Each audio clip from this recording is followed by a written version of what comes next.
Welcome to V3 news. లక్ష్యం సమాజహితం. నేను Emilia. ముందుగా హెడ్లైన్స్ చూద్దాం.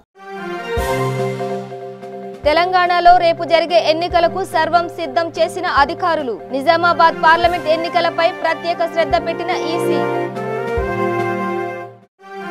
ఏపీలో జరిగే అసెంబ్లీ, పార్లమెంట్ ఎన్నికలకు ఏర్పాటు పూర్తి.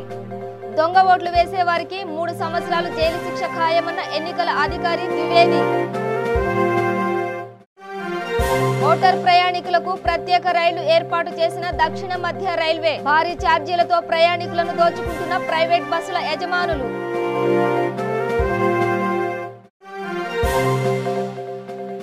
శ్రీరామనవమికి ఏర్పాటు పూర్తి చేసిన ఆలయ అధికారులు. సర్వాంగ సుందరంగా సిద్ధమవుతున్న భద్రాచలం.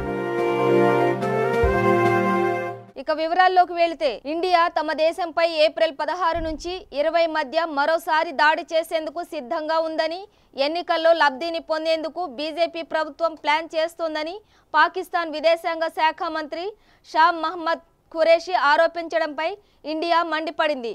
ఖురేషీ వ్యాఖ్యలపై స్పందించిన భారత్, పాకిస్తాన్ వార్ హిస్టరీతో బాధించబడుతోందని, పాక్ వ్యాఖ్యలు గిమ్మిక్ అని, పాక్ ప్రేరేపిత ఉగ్రవాదులే భారత ఎన్నికలను లక్ష్యం చేసుకుని తెగబడతారని ఇంటెలిజెన్స్ హెచ్చరించిందని వ్యాఖ్యానించింది. విదేశాంగ శాఖ అధికారి ప్రతినిధి ఒకరు మాట్లాడుతూ, సీమాంతర ఉగ్రవాదానికి అసలు సిసలైన ప్రతినిధి పాకిస్తానేనని, మరో దాడికి సిద్ధమవుతున్న ఉగ్రవాదుల నుంచి దేశం దృష్టిని మరల్చేందుకే ఈ తరహా వ్యాఖ్యలు చేస్తున్నారని ఆరోపించారు. అంత భయమే ఉంటే ద్వైపాక్షిక మార్గాల ద్వారా తమకు ఈ సమాచారం ఎలా వచ్చిందో తెలియజేయాలని సవాల్ విసిరారు. కాగా బాలాకోట్పై భారత వాయుసేన దాడి తర్వాత సుమారు నెల రోజులకు ఖురేషీ ఈ వ్యాఖ్యలు చేయడం గమనార్హం. గురువారం జరిగే సార్వత్రిక ఎన్నికలకు అన్ని ఏర్పాట్లు సిద్ధం చేసినట్టు తెలంగాణ రాష్ట్ర ముఖ్య ఎన్నికల అధికారి డాక్టర్ రజత్ కుమార్ రెడ్డి చెప్పారు. ముందు రోజు సాయంత్రానికల్లా ఎన్నికల సిబ్బంది పోలింగ్ కేంద్రాలకు చేరుకుంటారన్నారు. ప్రశాంత వాతావరణంలో ఎన్నికలు నిర్వహించేందుకు పోలీస్ బలగాలు కూడా సిద్ధమయ్యాయని వివరించారు. రాష్ట్రంలోని 16 లోక్సభ స్థానాలకు ఎన్నికల ఏర్పాటు ఒక ఎత్తు, నిజామాబాద్లో మరొక ఎత్తు. అక్కడ 185 మంది పోటీలో నిలవటం ప్రస్తుతానికి దేశంలోనే రికార్డు.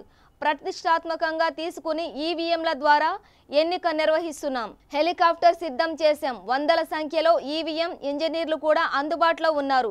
అత్యవసర పరిస్థితుల్లో ఈవీఎంలను మార్చేందుకు రిజర్వులో కూడా చాలినన్ని ఉంచామన్నారు. అన్ని నియోజకవర్గాల్లో మాక్ పోలింగ్ నిర్వహిస్తాం. నిజామాబాద్ మినహా అన్ని నియోజకవర్గాల్లో 90 నిమిషాలు కేటాయించాం. నిజామాబాద్లో అభ్యర్థులు ఎక్కువగా ఉండటంతో 2 నుంచి 2.5 గంటలు నిర్దేశించాం. మాక్ పోలింగ్ పూర్తి అయిన తర్వాత అధికారులు విధిగా అందులో నమోదైన ఓట్లను తొలగించాలి. గతంలో కొన్ని పోలింగ్ కేంద్రాల్లో ఈ పని చేయకపోవడంతో పోలింగ్ సమయంలో ఇబ్బందులు వచ్చాయి. ఆ అనుభవం నేపథ్యంలో ఈ దఫా ఎన్నికల అధికారులకు అవగాహన కల్పించాం. లిఖితపూర్వక ఉత్తర్వులు కూడా జారీ చేశాం. ఫోటో ఓటర్ పత్రాలను పంపిణీ చేశాం. చిరునామాలో లేని వారికి పంపిణీ చేయని పత్రాలను పోలింగ్ కేంద్రం వద్ద ఏర్పాటు చేసే సౌలభ్య కేంద్రంలో అందుబాటులో ఉంచుతాం. మే 23న ఓట్ల లెక్కింపు చేపడతాం. నిజామాబాద్లో పోటీ చేసే అభ్యర్థులు ఎక్కువగా ఉండటంతో లెక్కింపులో ఆలస్యం అవుతుంది. అక్కడ ఓట్ల లెక్కింపు కోసం 17 టేబుళ్లు ఏర్పాటు చేస్తున్నాం. మిగిలిన అన్ని నియోజకవర్గాల్లో 14 ఉంటాయి. సుప్రీంకోర్టు ఉత్తర్వుల మేరకు ప్రతి అసెంబ్లీ నియోజకవర్గంలోని 5 కేంద్రాలలో వీవీప్యాట్ చీటీలు లెక్కించేందుకు కూడా ఏర్పాట్లు చేస్తున్నాం. ప్రతి లోక్సభ నియోజకవర్గంలో 35 వీవీప్యాట్ చీటీలను లెక్కిస్తాం. ఓట్ల లెక్కింపు ప్రణాళికను కేంద్ర ఎన్నికల సంఘానికి పంపాం. అనుమతి లభించిన తరువాత అందుకు సంబంధించిన ఏర్పాట్లు చేస్తామని రజత్ కుమార్ తెలిపారు.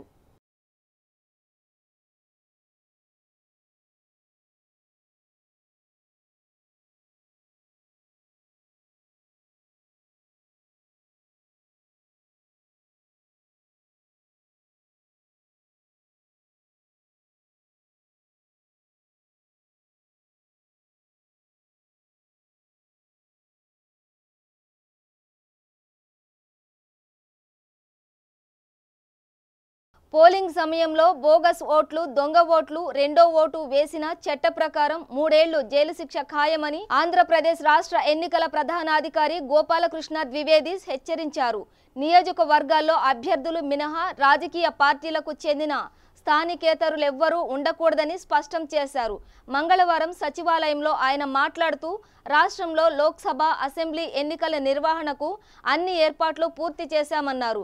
కొన్ని చోట్ల గడువు ముగిసిన తర్వాత కూడా జరుగుతున్న ప్రచారాన్ని పోలీసులు నిలిపివేశారు. ఎన్నికలకు 7,300కు పైగా బస్సులను వినియోగిస్తున్నాం. రవాణా అధికారులు ప్రైవేట్ బస్సులను అందించారు అని ద్వివేది వెల్లడించారు.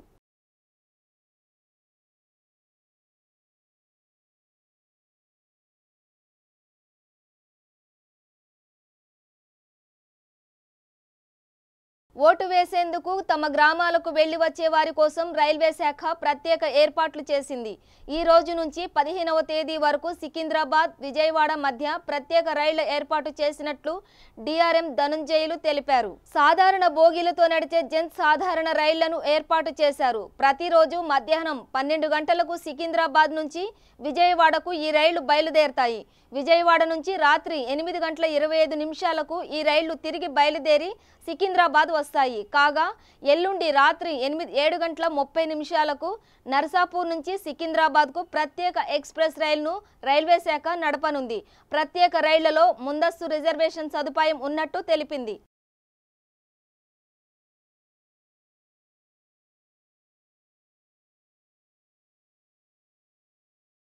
ఆదిలాబాద్ పార్లమెంట్ కాంగ్రెస్ అభ్యర్థి రమేష్ రాథోడ్ రోడ్డు ప్రమాదంలో గాయపడ్డారు. మావల వద్ద రమేష్ రాథోడ్ ప్రయాణిస్తున్న వాహనం చెట్టును ఢీకొంది. ఈ ఘటనలో రమేష్ రాథోడ్కి గాయాలయ్యాయి. ఆయన్ను వెంటనే ఆసుపత్రికి తరలించారు. ఆదిలాబాద్లోని రిమ్స్కు తరలించి చికిత్స అందిస్తున్నారు. భద్రాచలంలోని శ్రీ సీతారామచంద్ర స్వామి దేవస్థానం ఆధ్వర్యంలో బుధవారం నుంచి నవాహ్నిక ఉత్సవాలకు శ్రీకారం చుట్టనున్నారు. ఉత్సవ అంకురారోపణతో ఈ కార్యక్రమాలను ప్రారంభిస్తారు. తొలి రోజున ప్రత్యేక తీర్థ బిందెను గోదావరి నుంచి తీసుకొచ్చి అంకురారోపణ చేస్తారు. 11న ధ్వజపట్ట మండలం లేఖనం, 12న ధ్వజారోహణం, 13న ఎదుర్కోలు, 14న శ్రీ సీతారామచంద్ర స్వామి వారి కళ్యాణం మిథిలా స్టేడియంలోని కళ్యాణ మండపంలో అంగరంగ వైభవంగా జరగనున్నాయి. 15న శ్రీరామ మహాపట్టాభిషేకాన్ని దేవస్థానం ఆధ్వర్యంలో సాంప్రదాయబద్ధంగా నిర్వహించనున్నారు. గవర్నర్ నరసింహన్ దంపతుల రాష్ట్ర ప్రభుత్వం తరపున స్వామివారికి పట్టు వస్త్రాలు సమర్పించనున్నారు. కాగా ఉత్సవ ఏర్పాట్లను రాష్ట్ర దేవాదాయ శాఖ కమిషనర్ అనిల్ కుమార్ మంగళవారం పరిశీలించారు. నల్లగొండ జిల్లా చింతపల్లి మండలం కూర్మేడ్ గ్రామానికి చెందిన గోరటి యాదగిరి చింతపల్లి కరెంట్ ఆఫీసులో గత 15 సంవత్సరాలుగా లైన్ మ్యాన్కు సహాయకుడిగా ప్రైవేట్ వ్యక్తిగా విధులు నిర్వహిస్తున్నాడు. ఆయన విధుల్లో భాగంగా కుర్మేడ్ గ్రామం నందు కరెంటు పని చేస్తున్నప్పుడు పూర్తిగా కరెంటు బంద్ చేసి ఆ పనులు నిర్వహిస్తుండగా నిర్లక్ష్యంగా ఉన్న కరెంటు సిబ్బంది ఒక్కసారిగా కరెంటు వేయడంతో గోరటి రమేష్ యాదగిరి ఒక్కసారిగా స్తంభం మీద నుండి కిందకు పడి అక్కడికక్కడే మృతి చెందాడు. యాదగిరికి గత సంవత్సరం క్రితమే వివాహం జరిగింది. ఇప్పుడు అతని భార్య గర్భవతిగా ఉండడం, ఇంకొక వారం రోజుల్లో డెలివరీకి సమయం ఉందని ఎంతో మురిసిపోతున్న ఆ కుటుంబంలో ఒక్కసారిగా విషాద ఛాయలు అలుముకున్నాయి. ఈ నిర్లక్ష్యానికి కారణమైన కరెంట్ ఏఈ, డిఈ తక్షణమే స్పందించాలని హైదరాబాద్ నాగార్జున సాగర్ హైవేపై 2 గంటల పాటు భారీ ధర్నా నిర్వహించారు. అధికారులు స్పందించి 20 లక్షలు నష్టపరిహారం అందించడమే కాకుండా కుటుంబంలో ఒకరికి గవర్నమెంట్ ఉద్యోగం ఇప్పించాలని హామీ ఇస్తేనే ధర్నా విరమించామని కుటుంబ సభ్యులు, గ్రామస్తులు డిమాండ్ చేశారు. ఈ సంఘటనా స్థలానికి చేరుకున్న దేవరకొండ డీఎస్పీ మహేశ్వర్, సిఐ ప్రభాకర్ రెడ్డి, కుర్మేడ్ సర్పంచి రాటకొండ రుద్రమదేవి గ్రామస్తులతో మాట్లాడి సమస్య పరిష్కరిస్తామని హామీ ఇవ్వడంతో వ్యవహారం కాస్త సర్దుమణిగింది. ఆంధ్రప్రదేశ్లో సంక్రాంతి పండుగ వస్తే ఆ ఎఫెక్ట్ తెలంగాణలోనే ఎక్కువ కనిపిస్తుంది. ఎందుకంటే ఇక్కడ ఉన్న వారంతా ఏపీ వెళ్లేందుకు క్యూ కడతారు.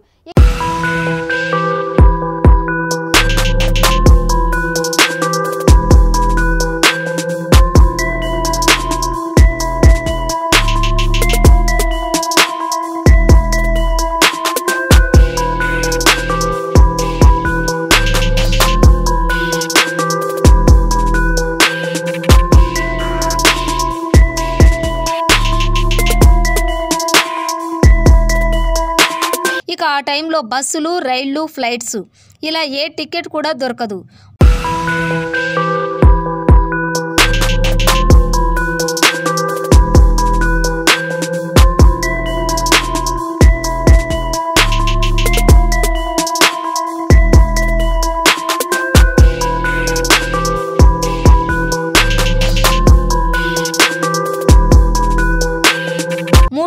పాటు ఫుల్ డిమాండ్ ఉంటుంది.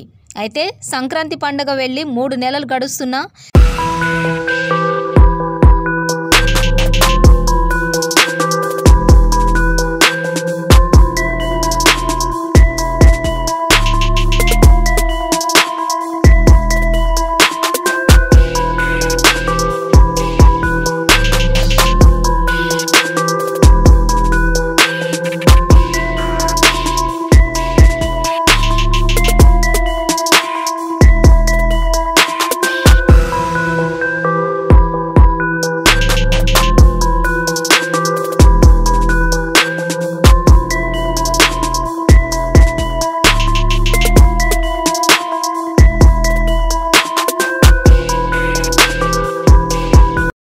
ఎన్నికల షెడ్యూల్ ప్రకటనతో ఏపీలో మరోసారి సంక్రాంతి పండుగ వచ్చినంత పనైంది.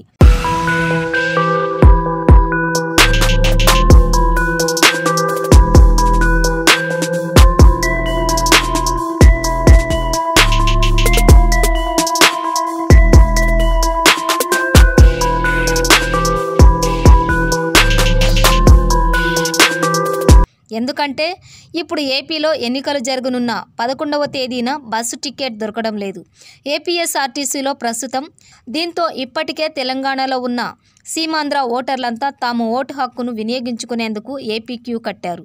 నల్గొండ జిల్లా మునుగోడు నియోజకవర్గం చెండూరు మండల కేంద్రంలో అధికార పక్ష పార్టీ నాయకులు మద్యం దుకాణాల నుండి భారీగా వివిధ ప్రాంతాలకు మద్యం సరఫరా చేస్తున్నారు.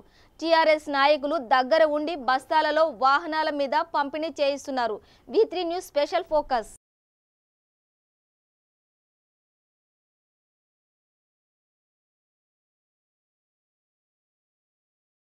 బులెటిన్లో షార్ట్ బ్రేక్ తీసుకుందాం. శ్రీ గాయత్రీదేవి జ్యోతిషాలయం దిల్సుఖ్ నగర్. శ్రీ పండిట్ సాయిరాం శాస్త్రి గారు గత 30 సంవత్సరాలుగా దిల్సుఖ్ నగర్ లో స్థిరంగా ఉంటున్నారు.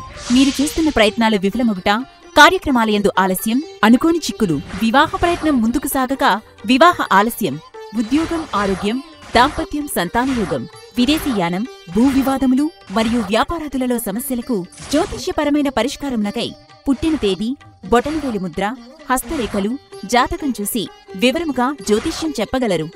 మీరెక్కడెక్కడో జ్యోతిష్యమడిగి నిరాశ చెంది ఉండవచ్చు. ఒక్కసారి శ్రీ సాయిరాం శాస్త్రి గారిని సంప్రదించండి. గమనిక: స్త్రీ పురుషుల ఎటువంటి జీవిత సమస్యలకైనా పూజ, హోమం, అంజనం, యంత్రం, మంత్రం ద్వారా 9 రోజుల్లో గాయత్రీదేవి సాయిబాబా పూజ చేసి శాస్త్రోక్తంగా పరిష్కారం చూపగలరు. Gayatridevi Jyotishyalayam, flat number 101, first floor, Shilpi apartments, A block, near Konark theatre, Dilsukh Nagar, Hyderabad. Cell 9949373448 944053704.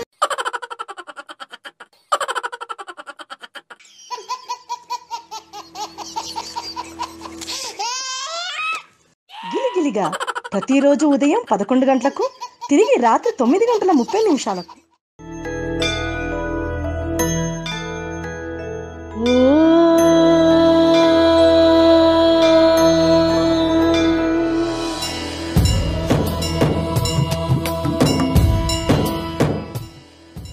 గుడి గంటలు ప్రతిరోజు ఉదయం 6 గంటలకు. వయసుతో సంబంధం లేకుండా heart attack, stroke, cardiovascular disease వలన ప్రతిరోజు ఎంతో మంది మరణిస్తున్నారు. దీనికి కారణం ఆహారపు అలవాట్లు, coronary risk factors, sugar, BP, అధిక కొలెస్ట్రాల్, ఊబకాయం, వ్యాయామం చేయకపోవడం, మానసిక ఒత్తిడి, రక్తనాళాలలో కొవ్వు చేరడం. అయితే గుండె సంబంధిత వ్యాధులు ఉన్నవారికి మరియు భవిష్యత్తులో గుండె సంబంధిత వ్యాధులు రాకుండా ఉండటానికి హార్ట్ ప్లస్ ఔషధం చక్కగా పనిచేస్తుంది. హార్ట్ ప్లస్ ఔషధ శక్తి హృదయ కండరాలను మృదువుగా ఉంచుతుంది. కరోనరీలో రక్త ప్రసరణ సాఫీగా జరిగేట్లు చూస్తుంది. రక్తనాళాల్లో గడ్డకట్టిన రక్తాన్ని కరిగిస్తుంది. గుండె నొప్పి నుండి ఉపశమనం కలిగిస్తుంది. లో బీపీ, హై బీపీ నుండి కాపాడుతుంది. రక్తంలో ఆక్సిజన్ శాతం పెంచుతుంది. ఇది 100% వనమూలికలతో తయారు చేయబడింది. దీనితో ఎటువంటి దుష్ఫలితాలు ఉండవు. ఇది హృద్రోగులకు దివ్యౌషధం. ఇప్పుడే ఆర్డర్ చేయండి. సెల్ 8099999242. Welcome back. సార్వత్రిక ఎన్నికల వేళ దేశవ్యాప్తంగా నోట్ల కట్టలు గుట్టలు గుట్టలుగా బయటపడుతున్నాయి. తాజాగా తెలంగాణలోని హైదరాబాద్లో భారీగా నగదు బయటపడింది. నగరంలోని లంగర్ హౌస్ ప్రాంతంలో పోలీసులు తనిఖీలు చేపట్టారు. ఈ నేపథ్యంలో ఓ కారులో కొందరు వ్యక్తులు అనుమానాస్పదంగా వ్యవహరించడంతో సదరు వాహనంలో సోదాలు చేపట్టారు. దీంతో కారులో దాచిన 2.4 కోట్లను స్వాధీనం చేసుకున్నారు. వాహనంలో వెళుతున్న 6గురిని అరెస్టు చేయడంతో పాటు కారును సీజ్ చేశారు. ఈ నగదును ఎవరు పంపారు, ఎవరికి అందించేందుకు తీసుకెళ్తున్నారు అనే కోణంలో పోలీసులు విచారణ జరుపుతున్నారు.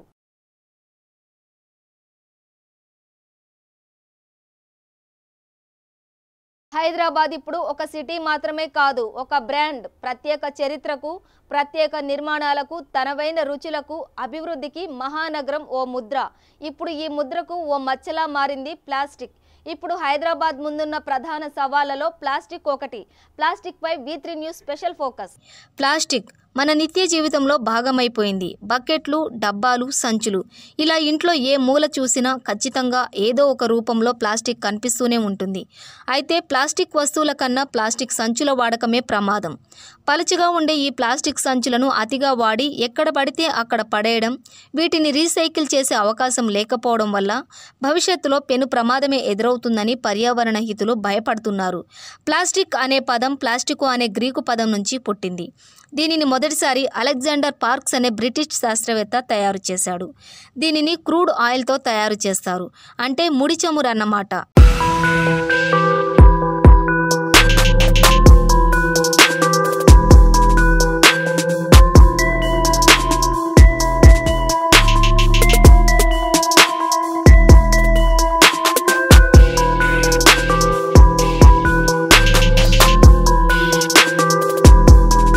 దీనిని సుమారు 400 డిగ్రీల సెల్సియస్ ఉష్ణోగ్రత వరకు బాగా వేడి చేస్తారు.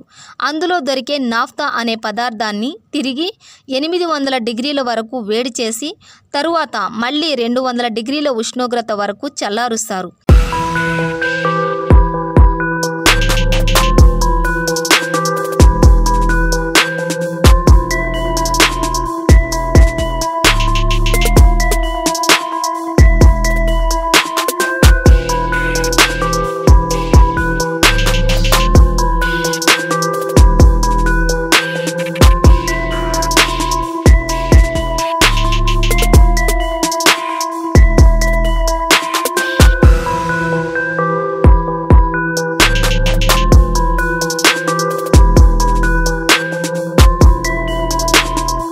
ఇలా చేసినప్పుడు శక్తివంతమైన పాలిమర్స్ అనే అణుగొలుసులు ఏర్పడతాయి. ఈ పాలిమర్లకు వివిధ రసాయనాలను కలపడం ద్వారా ప్లాస్టిక్ పదార్థాలు తయారవుతాయి. ప్రపంచవ్యాప్తంగా సుమారు 100 మిలియన్ టన్నుల ప్లాస్టిక్ ఉత్పత్తి అవుతుంది. ప్రాథమికంగా ప్లాస్టిక్ హానికరమైనది కాదు, కానీ ప్లాస్టిక్ సంచుల తయారీ విషయానికి వచ్చేసరికి మాత్రం ప్రమాదకరమైన రసాయన రంగులు, ప్లాస్టిసైజర్లు కలుపుతున్నారు.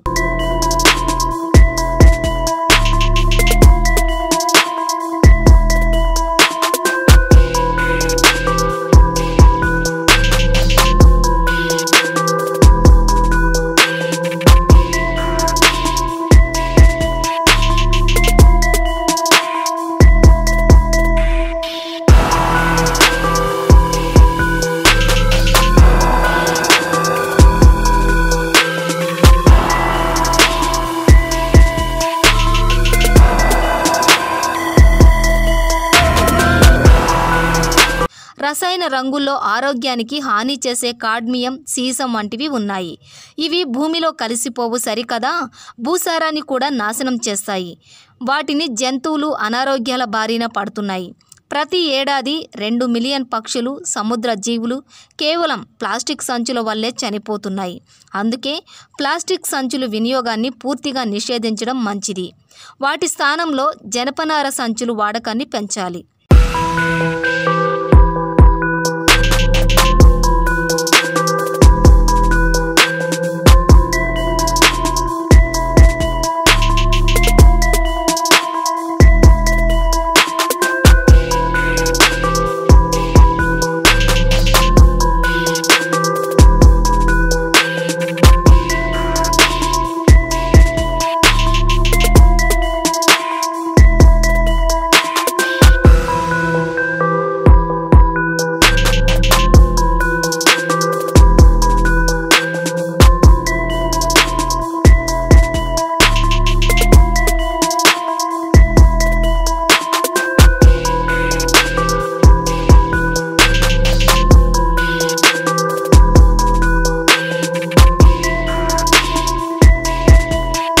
బ్రిటన్, జపాన్లలో స్పడ్వేర్గా పిలిచే బంగాళదుంపలతో చేసిన సంచుల్ని వాడుతున్నారు. ఇది ప్లాస్టిక్ కంటే చాలా తక్కువ ధరకే వస్తుంది. బంగాళదుంప నుండి తయారు చేసే స్టార్చ్కు బయోపాలిమర్ ప్లాస్టిక్ లక్షణాలు ఉంటాయి. దీనికి భూమిలో కరిగిపోయే గుణం చాలా ఎక్కువ, కనుక హానికరం కాదు. కావాలనుకుంటే రీసైక్లింగ్ పద్ధతిలో కొత్త వస్తువులు తయారు చేసుకోవచ్చు. కామారెడ్డి జిల్లాలో 2 రోజుల నుండి త్రాగునీరు రావడం లేదని గురు రాఘవేంద్ర కాలనీవాసులు మేనేజ్మెంట్ రామరెడ్డితో దాదాపు 2 గంటల పాటు వాగ్వాదానికి దిగారు. కాలనీ వాసులు ఈ వ్యవహారంపై మీడియాతో మాట్లాడుతూ, గత 2 రోజులుగా మా కాలనీలో త్రాగడానికి నీళ్లు లేక చాలా ఇబ్బందులు పడుతున్నామని, పలుమార్లు బిల్డింగ్ గోపీచంద్ మేనేజ్మెంట్ రామరెడ్డికి చెప్పినా పట్టించుకోవడం లేదని ఆవేదన వ్యక్తం చేశారు. అనంతరం మేనేజ్మెంట్ రామరెడ్డి మాట్లాడుతూ, రేపటి వరకు తాగునీటి సమస్య లేకుండా చేస్తానని హామీ ఇవ్వడంతో వ్యవహారం సర్దుమణిగింది. మేము ఇల్లు తీసుకోవడం జరిగింది. వాటర్ ఫుల్ ఉన్నాయి. అప్పుడు కరువు అనేది రాలేదు. మేము బిల్డింగ్ ఈ వెంచర్ మేము కామారెడ్డి నుంచి అక్కడ అమ్మేసి ఇక్కడ కొనుక్కున్నాం. అప్పుడు ఏమన్నా 5 years అగ్రిమెంట్ ఇస్తాము, మీకు వాటర్ ప్రాసెస్ ఉంటుంది, మీకు పార్క్స్ బిల్డర్స్ కానీ ఈ గోపిచంద్ సార్ కానీ ఎవరు అని చెప్పారు. నాకు ఆల్రెడీ మొన్న తెలిసింది.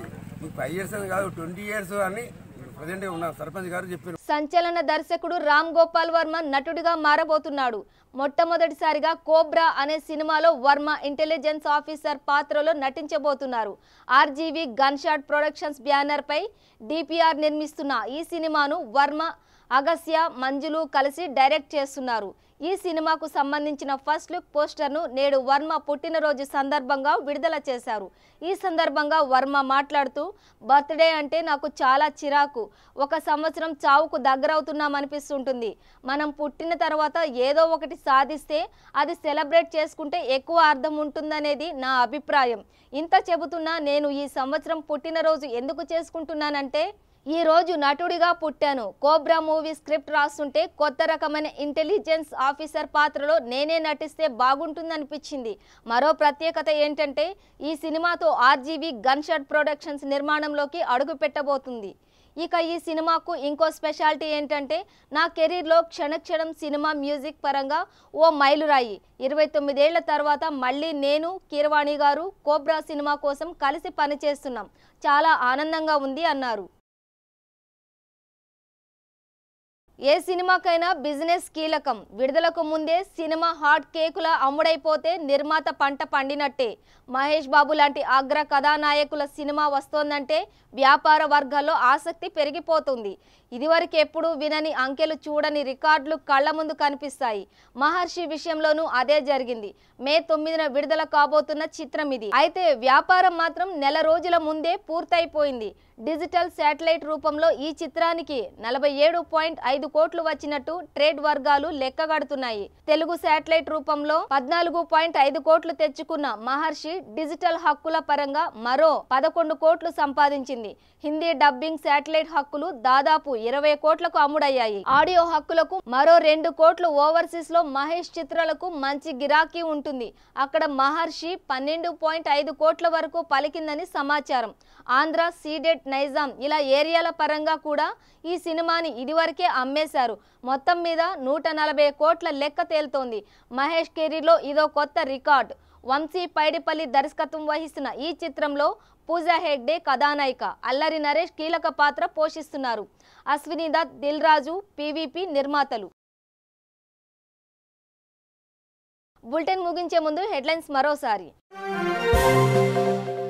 తెలంగాణలో రేపు జరిగే ఎన్నికలకు సర్వం సిద్ధం చేసిన అధికారులు. నిజామాబాద్ పార్లమెంట్ ఎన్నికలపై ప్రత్యేక శ్రద్ధ పెట్టిన ఈసీ. ఏపీలో జరిగే అసెంబ్లీ, పార్లమెంట్ ఎన్నికలకు ఏర్పాటు పూర్తి. దొంగ ఓట్లు వేసే వారికి 3 సంవత్సరాలు జైలు శిక్ష ఖాయమన్న ఎన్నికల అధికారి ద్వివేది.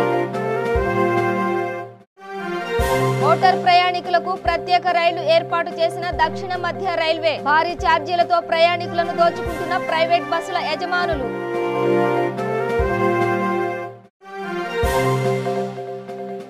శ్రీరామనవమికి ఏర్పాటు పూర్తి చేసిన ఆలయ అధికారులు. సర్వాంగ సుందరంగా సిద్ధమవుతున్న భద్రాచలం. ఇవి బులెటిన్ విశేషాలు. చూస్తూనే ఉండండి V3 న్యూస్. లక్ష్యం సమాజహితం.